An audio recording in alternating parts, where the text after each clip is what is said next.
बातमी यवतमाळमधून आहे। यवतमाळ जिल्ह्यात पावसामुळे शेतीचं मोठं नुकसान झालंय। 53 मंडळात अतिवृष्टीची नोंद झाली आहे। नदी नाल्यांच्या काठावरील पिकांना अतिवृष्टीचा मोठा फटका बसलाय। जिल्ह्यातील जवळपास 10,000 हेक्टरवरच्या पिकांचं नुकसान झालंय। कारेगाव इथले शेतकरी सुरेश चव्हाण यांच्या 8 एकर शेतातील कापूस, सोयाबीन आणि तूर या नगदी पिकांचं नुकसान झालंय। तर अति पाण्यामुळे कपाशी लाल तर सोयाबीन पिवळं पडण्याच्या मार्गावर आहे। शेतकऱ्यांची कपाशी, तूर आणि सोयाबीन हे पिके अतिवृष्टीमुळे पाण्याखाली आली आहेत। आपल्यासोबत या भागातील शेतकरी काका, मला एक सांगा, किती एकर तुमचं शेत होतं आणि काय नुकसान झालेलं आहे? मागच्या वर्षी सुद्धा नुकसान झालं होतं, या वर्षी सुद्धा नुकसान झालेलं आहे। सध्या काय परिस्थिती आहे? ये समजा पूर्ण भरून आहे सर। नदीचं काठानं पूर्ण पाणी, नदीचं पाणी पूर्ण म्हणजे वाहून गेला काल।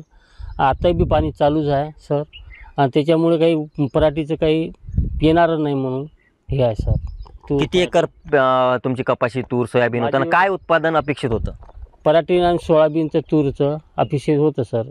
आता काही पाणी आटणार नाही सर, आणि पाणी वरून चालूच आहे सर। काय नुकसान झालंय सध्या? पराठीचं सर, तूरचं, सोयाबीनचं नुकसान झालं। नदीचं जेवढं काठवा आहे सर ते पूर्ण नुकसानमध्ये आहे सर। निश्चितच आपण जर पाहिलं तर शेतकऱ्याच्या डोळ्यामध्ये जे आज पोळ्यासारखा सण आहे आणि या सणाच्या दिवशी शेतकरी जे आहेत या अतिवृष्टीमुळे नुकसानग्रस्त झाले आहेत, आणि त्यामुळे कुठेतरी पंचनामे करून तातडीने नुकसान भरपाई द्यावी अशी मागणी शेतकऱ्यांकडून होत आहेत। निलेश फाळके, एबीपी माझा, यवतमाळ। एबीपी माझा, उघडा डोळे बघा नीट।